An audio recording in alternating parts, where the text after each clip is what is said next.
بسم اللہ الرحمن الرحیم سبح اسم ربک الاعلی، اپنے پروردگار کے نام کی تسبیح کیجئے جو سب سے اعلی ہے، سب سے برتر ہے۔ سبحہ کا لفظ سبحہ یسبحو سے نکلا ہے۔ سبحہ ابن فارس کے نزدیک سبحہ کا معنی ہے تیزی سے۔ انہوں نے اس کے دو ترجمے کیے ہیں۔ پہلا معنی اس کا یہ بتایا کہ عبادت کی قسم، اور دوسرا دوڑنے کی قسم۔ اور امام راغب کے نزدیک سبح کا معنی سبحہ، اس کا معنی کسی چیز کا پانی یا ہوا میں تیرنا یا تیزی سے گزر جانا۔ سبح ہر طرح کے عیب اور نقص سے پاک ہونا، ہر طرح کے عیب اور نقص سے پاک ہونا، بلا شرکت، غیر بے مختار، ایسی ذات جس کو کسی کی شرکت کی ضرورت نہیں، کسی کی محتاجی کی ضرورت نہیں۔ وہ وحدہ لا شریک ہے، وہ اللہ الصمد ہے، اس کو کوئی ساتھی کی ضرورت نہیں، کسی ہیلپر کی ضرورت نہیں ہے۔ تسبیح کرنے سے مراد ایسی ہستی کو ان صفات کے ساتھ یاد کرنا ہے جو کہ اس آیت کے اندر نازل ہوئی ہے۔ اور جب یہ آیت نازل ہوئی نا تو آپ علیہ الصلوۃ والسلام نے اس کو نماز کا حصہ ہی بنا دیا۔ کیا کہا؟ اجعلوها فی سجودکم، اس آیت کو اپنے سجدوں کے اندر رکھو۔ سجدے کی حالت میں ہم کیا پڑھتے ہیں؟ اور ہم اس کو عقبہ بن عامر کہتے ہیں کہ آپ نے اس آیت کے مطابق سبحان ربی الاعلی سجدے میں اور رکوع میں کیا رکھا؟ سبحان ربی العظیم۔ جی، الذی خلق فسوا، وہی ذات ہے جس نے پیدا کیا انسان کو پھر اسے درست کیا۔ اللہ رب العزت نے ہر چیز کو، کائنات کی ساری چیزوں کو پیدا کر کے چھوڑ ہی نہیں دیا، بلکہ ہر چیز کو اس کے معمول کے مطابق سیٹ بھی کیا۔ درست کیسے کیا؟ آج ہمیں اپنا چہرہ پسند نہیں نہ آتا، ہم کہیں سے اس کی سرجری کروا رہے ہوتے ہیں، کہیں سے خود اپنے منہ کے اوپر پلکنگ وغیرہ کروا رہے ہوتے ہیں کہ ہمیں ہمارا چہرہ اچھا نہیں لگتا۔ اللہ کہتے ہیں فار ایگزامپل ایک ناک ہے، یہ ناک ہے، یہ دماغ کے فضلے کو خارج کرتا ہے۔ اگر یہی ناک اللہ رب العزت کی ذات پیچھے لگا دیتی تو پیچھے سے نکلتا تو کیا وہ انسان کو پتا ہوتا کہ میری ناک بہہ رہی ہے کہ نہیں؟ سامنے لگایا، خوبصورتی بھی ہوئی، اور یہاں سے جب ناک بہنے لگتی ہے انسان فوری طور پہ کنٹرول بھی کر لیتا ہے۔ اللہ کہتے ہیں میں نے انسان کو بڑے احسن انداز سے پیدا کیا، لقد خلقنا الانسان فی احسن تقویم۔ اسی لیے اللہ نے کہا الذی خلق فسوا، وہی ذات جس نے اسے پیدا کیا اور درست کیا، والذی قدر فہدی، پھر وہی ذات جس نے اس کی تقدیر بنائی اور پھر اسے راہ دکھائی۔ تقدیر کا معنی کیا ہے؟ اندازہ لگانا، پہلے سے کسی چیز کا نقشہ تیار کرنا۔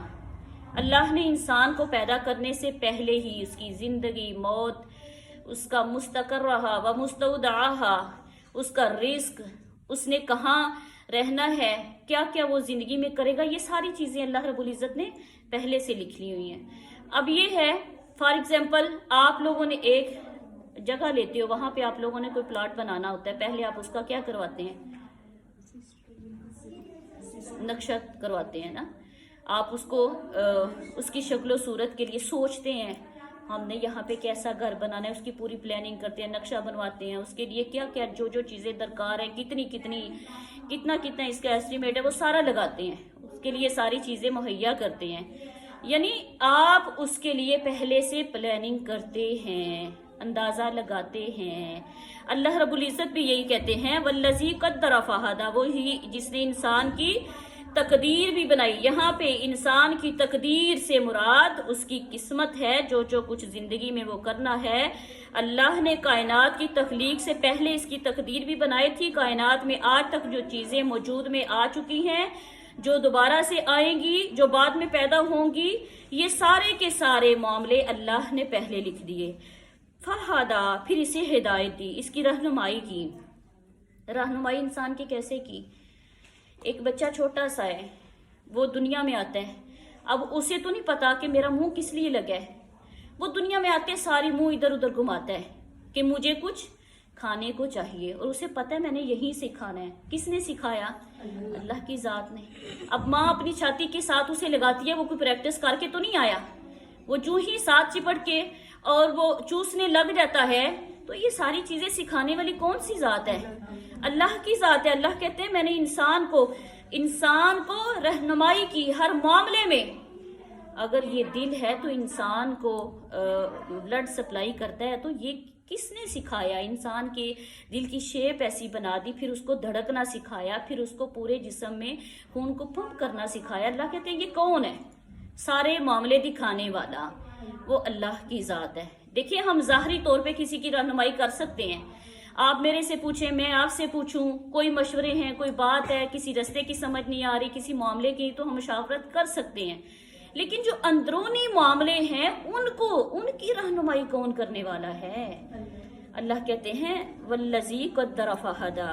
پھر ہم نے اس کی تقدیر بنائی، پھر ہم نے اس کو ہدایت دی. والذی اخرج المرعی، وہی ہے جس نے چارہ پیدا کیا.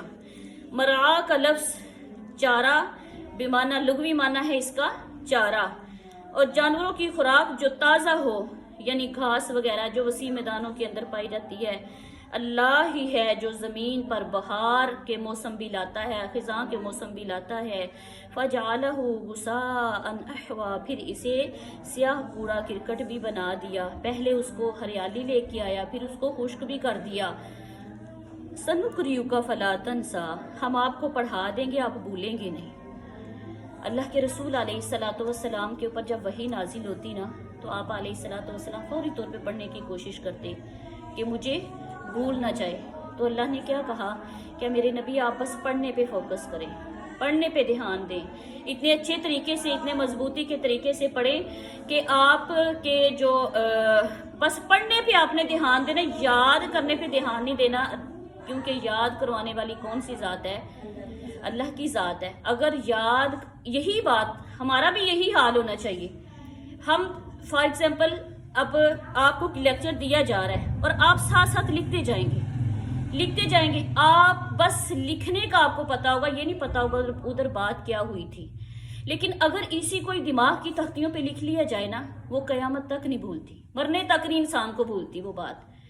تو یہی بات ہے. اللہ نے کہا کہ اے میرے نبی آپ پڑھنے پہ فوکس کریں، یاد کرنے پہ فوکس نہیں کریں. یاد کروانے والی ذات تو اللہ کی ذات ہے، ہم آپ کو یاد کروا دیں گے.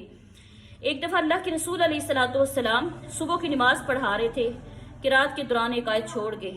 نماز کے بعد سیدنا ابی بن کعب جو تھے رضی اللہ تعالیٰ عنہ، انہوں نے پوچھا اللہ کے رسول یہ آیت منسوخ ہو گئی ہے جو آپ نے چھوڑ دی تھی. تو آپ نے فرمایا نہیں، میں بھول گیا تھا. تو پتہ کیا چلا کہ انسان بھولنے والا بھی ہے، لیکن انسان کو اپنے حافظے کے لیے اللہ سے دعا کرنی چاہیے.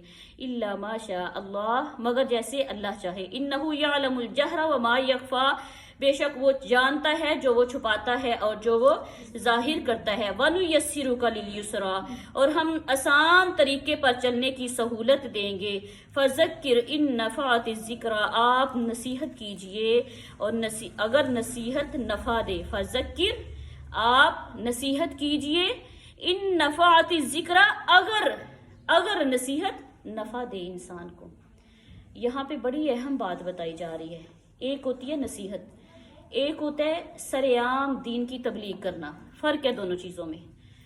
اللہ کے نبی کو یہ حکم تھا کہ آپ دین کی تبلیغ کے لیے سارے لوگوں میں علل اعلان، جہاں بھی آپ بیٹھے ہیں آپ اعلان کر دیں. لیکن نصیحت آپ ان کو کیجئے جو آپ کی باتوں کو سنتے ہیں. فار ایگزامپل ہم بھی کئی ایسے لوگوں میں بیٹھے ہوتے ہیں جو بار بار ہمیں سمجھا رہے ہوتے ہیں لیکن ہم ایک کان سے سنتے ہیں دوسرے سے نکال رہے ہوتے ہیں. خیر ہی ہے، ان کی عادت ایسی کرنے کی. لیکن وہ نصیحت ہوتی ہے، اور نصیحت ایسی جگہ پہ نہیں کرنی چاہیے جہاں پہ کوئی لے ہی نہ رہا ہو. لیکن تبلیغ کوئی لے یا نہ لے وہاں پہ سر عام کرنی چاہیے. سَيَذَّكَّرُ مَن يَخْشَىٰ، جو شخص اللہ سے ڈرتا ہے وہ تو نصیحت قبول کرے گا. اس چیز کا ذرا ہم نے اپنے اوپر بھی محاسبہ لینا ہے، اس آیت کو اپنے اوپر بھی ذرا سیٹ کرنا ہے کہ نصیحت کون لیتا ہے؟ جو شخص اللہ سے ڈرتا ہے. وَيَتَجَنَّبُهَا الْأَشْقَىٰ، اور بدبخت وہ ہے جو اس سے دور ہی رہے گا۔ ان چیزوں کو، ان آیات کو اپنے اوپر سیٹ کیجئے، ہمیں اپنے اوپر سیٹ کرنا ہے اور ان کا اپنے آپ سے محاسبہ بھی کرنا ہے۔ الذی یصلی النار الکبریٰ، وہ بڑی آگ میں داخل ہوگا۔ کون بندہ؟ جو نصیحت کو قبول نہیں کرتا، نصیحت سے دور رہتا ہے، وہ بڑی آگ میں داخل ہوگا۔ ثم لا یموت فیہا ولا یحیا، جس میں نہ تو موت آئے گی اور نہ ہی کوئی زندگی ہے۔ اب دیکھیں جینا کیا جینا ہے، جسے جینے میں سکون ہی نہیں ہے، جس کھانے میں سکون نہیں ہے، جس پہننے میں سکون نہیں ہے، وہ پہننے کا کیا فائدہ، وہ پینے کا کیا فائدہ، وہ کھانے کا کیا فائدہ، وہ وہاں جینے کا کیا فائدہ۔ اسی لیے کہا گیا کہ وہ جہنم ایسی جگہ ہے جہاں پہ انسان موت مانگے گا نہیں آئے گی اور اس کا جینا بھی جینا نہیں ہوگا۔ قد افلح من تزکا، تحقیق فلاح پا گیا وہ شخص جس نے تزکیہ کیا، جس نے، ہم نے پچھلے دنوں میں تزکیہ کے متعلق بحث کی تھی کہ ہر وہ چیز جو اللہ اور اس کے رسول کے حکموں کے خلاف ہو، ہمیں اس کو ان چیزوں سے اپنے آپ کو بچانا ہے، اپنے نفس کا تزکیہ کرنا ہے۔ ہمارے کان غلط چیزیں تو نہیں سن رہے، ہماری زبانوں سے غلط الفاظ تو نہیں نکل رہے، ہم اپنی آنکھوں سے غلط تو نہیں دیکھ رہے، ہمارے پاؤں غلط سائڈ پہ تو نہیں جا رہے، ہمارے دل کے اندر غلط باتیں تو نہیں آ رہی۔ یہ ہے تزکیہ نفس، اپنے نفس کا حساب لینا۔